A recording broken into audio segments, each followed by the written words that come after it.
خوش آمدید۔ آج ہم یوم عرفہ کی تاریخی، روحانی اور عملی اہمیت پر ایک بہت ہی گہری نظر ڈالنے والے ہیں۔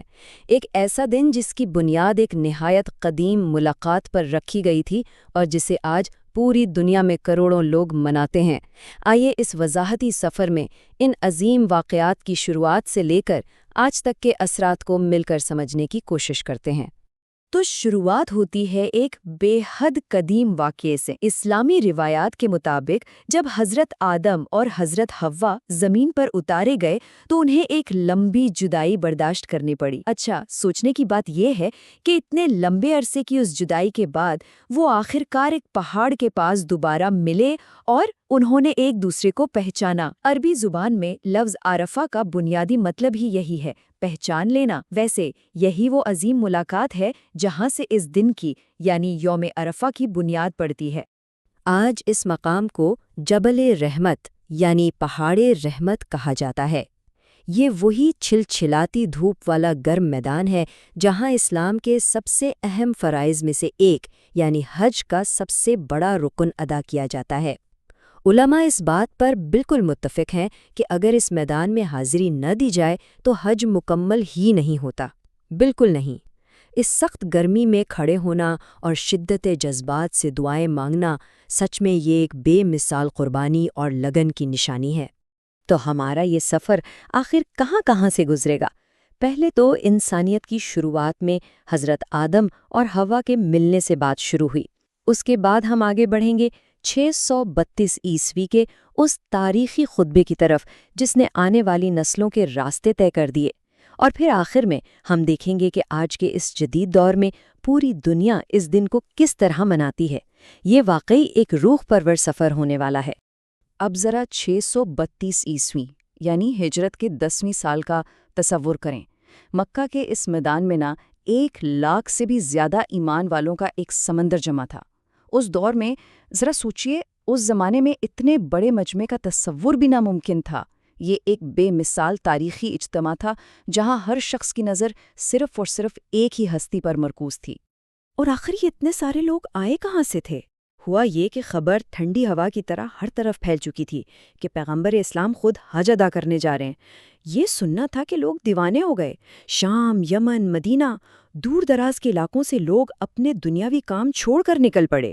مہینوں کا لمبا اور مشکل سفر، کوئی پیدل چل رہا تھا تو کوئی اونٹوں پر، صرف اس عظیم مجمع کا حصہ بننے کے لیے۔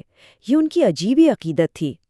تاریخی کتابوں میں اس منظر کی بہت ہی پیاری تفصیلات ملتی ہیں، جیسے ایک کم عمر بچہ تھا، نبیٹ ابن شراث۔ اس نے اپنے والد کے سہارے اس بھیڑ میں پیغمبر کو ان کی اونٹنی پر سوار دیکھا۔ اب ایک بچے کے ذہن میں یہ اتنی بڑی بھیڑ اور یہ عظیم منظر ہمیشہ کے لیے چھپ گیا، اور آنے والی نسلوں تک اس واقعے کو پہنچانے میں ایسی ہی چھوٹی چھوٹی یادیں بہت اہم ثابت ہوئیں۔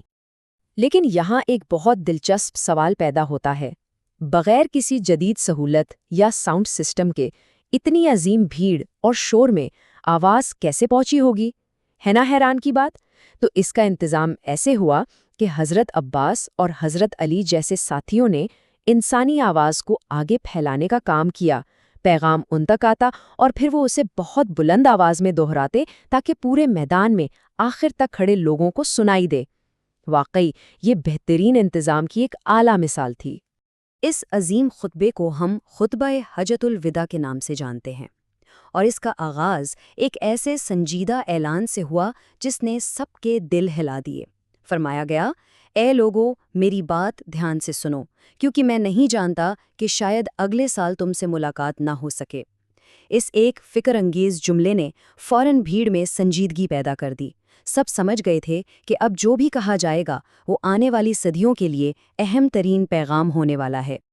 اور پھر اس خطبے نے ایک نئے اور بہتر سماج کے اصول طے کر دیے۔ یہ صرف ہدایت نہیں تھی، یہ تو ایک معاشرتی انقلاب تھا۔ کہا گیا کہ کسی کی جان، مال اور عزت کو ہرگز نقصان نہ پہنچایا جائے۔ معاشی انصاف قائم کرنے کے لیے سود سے مکمل بچنے کی تلقین کی گئی، اور اس زمانے میں سب سے بڑی بات یہ تھی کہ غریبوں اور غلاموں کو وہی کھلایا اور پہنایا جائے جو تم خود استعمال کرتے ہو۔ یہ انسانی مساوات کا ایک زبردست منشور تھا۔ جب خواتین کے حقوق کی بات آئی تو ان عظیم کلمات میں اور بھی نرمی شامل ہو گئی۔ ایک واضح ہدایت دی گئی کہ عورتوں کے معاملے میں نرم رہو اور خدا سے ڈرو، کیونکہ انہیں ایک امانت کے طور پر تمہارے سپرد کیا گیا ہے۔ ذرا سوچئے، 7ویں صدی کا عربیہ، جہاں عورتوں کے حقوق نہ ہونے کے برابر تھے، وہاں یہ کتنا انقلابی اور حفاظتی پیغام تھا۔ سماجی اصولوں کے ساتھ ساتھ ایمان والوں کے لیے جنت کا رستہ بھی واضح کر دیا گیا۔ بنیادی مذہبی فرائض کو پختہ کیا گیا، جیسے 5 وقت کی نماز قائم کرنا، رمضان کے روزے رکھنا، اپنے مال کی زکوٰۃ ادا کرنا، حج کا سفر کرنا اور نیک حکمرانوں کی تابعداری کرنا۔ یعنی زندگی گزارنے کا پورا نقشہ خوبصورتی سے سامنے رکھ دیا گیا۔ خطبے کی اس اہم ترین گھڑی میں آ کر ایک نہایت ہی گہرا سوال پوچھا گیا۔ ایک دم خاموشی چھا گئی جب انہوں نے اس لاکھوں کے مجمع سے پوچھا کہ قیامت کے دن جب میرے بارے میں تم سے سوال کیا جائے گا تو تمہارا جواب کیا ہوگا؟ یہ منظر کتنا عجیب ہوگا نا؟ پیغام پہنچانے کی گواہی انہی لوگوں سے لی جا رہی تھی جن کے لیے یہ پیغام لایا گیا تھا۔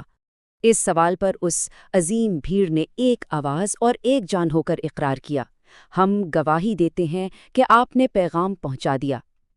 جب لاکھوں لوگوں کی یہ گونج اس گرم میدان میں پھیلی تو پیغمبر نے اپنی شہادت کی انگلی آسمان کی طرف اٹھائی اور 3 مرتبہ خدا کو گواہ بنایا۔ یہ واقعی ایک انتہائی جذباتی لمحہ تھا جس نے اس روحانی مشن کی تکمیل پر مہر لگا دی۔ دوپہر کی اس گفتگو اور دونوں نمازوں کو ایک ساتھ ادا کرنے کے بعد ایک اور حیرت انگیز منظر دیکھنے کو ملا۔ شدید ترین اور بے رحم دھوپ تھی، لیکن ہاتھوں کو مسلسل آسمان کی طرف اٹھائے رکھا گیا سورج ڈھلنے تک۔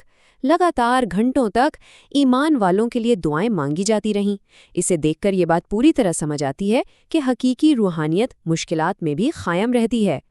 اب گھنٹوں دھوپ میں کھڑے رہنے سے لوگوں کو تھوڑی فکر ہونے لگی کہ کہیں انہیں کمزوری نہ ہو جائے۔ لوگوں کا گمان تھا کہ شاید آج انہوں نے روزہ رکھا ہوا ہے۔ تبھی حضرت میمونہ نے بھیڑ کے درمیان سے دودھ کا ایک پیالہ بھیجا، جسے انہوں نے سب کے سامنے پی لیا۔ اور پتہ ہے اس چھوٹے سے عمل سے کیا ہوا؟ یہ واضح ہو گیا کہ عرفات کے میدان میں کھڑے حاجی کو روزہ نہیں رکھنا چاہیے تاکہ وہ مشقت سے بچ سکے۔ یہ ہدایت عملی طور پر دی گئی تھی۔ اور پھر ٹھیک اسی دوپہر جب یہ اجتماع اپنے عروج پر تھا، قرآن کی سورہ المائدہ کی ایک اہم ترین آیت نازل ہوئی۔ اس میں اعلان کیا گیا کہ آج تمہارا دین مکمل ہو گیا ہے اور نعمتیں پوری کر دی گئی ہیں۔ یہ اس بات کا حتمی اعلان تھا کہ ایک لمبا سفر جو اتنی مشکلات سے شروع ہوا تھا، وہ آج مکمل کامیابی کے ساتھ اپنے انجام کو پہنچ گیا ہے۔ لیکن ٹھہر جائیں، یہاں ایک بہت عجیب بات ہوئی۔ جہاں لاکھوں لوگ اس روحانی عروج اور دین کے مکمل ہونے پر خوشی سے جھوم اٹھے تھے، وہیں ایک مشہور صحابی حضرت عمر پھوٹ پھوٹ کر رونے لگے۔ آخر کیوں؟ دراصل انہوں نے اس مکمل ہونے کے پیغام میں چھپی دردناک حقیقت کو فوراً بھانپ لیا تھا۔ وہ سمجھ گئے تھے کہ جب کوئی مشن مکمل ہو جائے تو اس کا صاف مطلب ہے کہ اہم ترین شخصیت کے دنیا سے رخصت ہونے کا وقت اب قریب ہے۔ اور تاریخ نے ان کے اس غمگین اندازے کو بالکل ٹھیک ثابت کیا۔ اس یادگار خطبے کے ٹھیک 82 دن بعد ہی اس عظیم ہستی کے اس دنیا سے پردہ فرمانے کا وقت آ گیا۔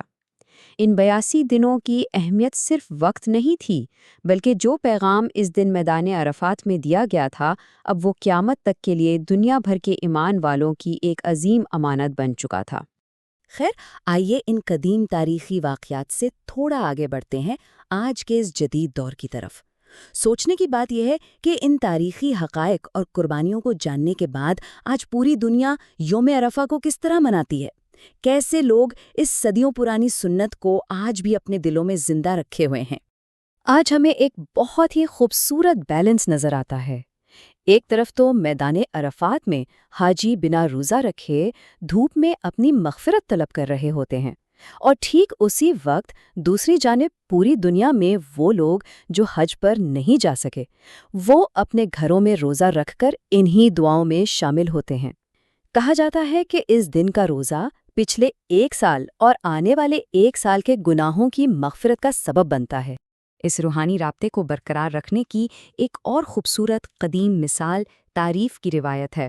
مشہور اسلامی اسکالر حسن البصری نے بتایا کہ حج پر نہ جانے والے لوگ عرفہ کے دوپہر کو اپنی علاقائی مسجدوں میں ٹھیک اس وقت جمع ہوتے اور ویسی ہی دعاؤں کا سلسلہ قیام کرتے جیسا اس وقت مکہ میں چل رہا ہوتا ہے۔ یہ تصور ہی کتنا حسین ہے، جیسے میلوں کی دوریاں ایک پل میں مٹ گئی ہوں۔ تو ان سب باتوں سے آخر ہم نتیجہ کیا نکال سکتے ہیں؟ دیکھیں، عرفہ محض ایک جغرافیائی جگہ یا میدان کا نام نہیں ہے، یہ اصل میں ایک احساس ہے، ایک روحانی کیفیت ہے، اپنی خامیوں کو تسلیم کرنے کا اور خدا کی عظیم بارگاہ سے دل سے مغفرت طلب کرنے کا۔ چاہے کوئی مکہ کے میدان میں کھڑا ہو یا دنیا کے کسی بھی دوسرے کونے میں، یہ کیفیت سب کے لیے ایک جیسی ہے۔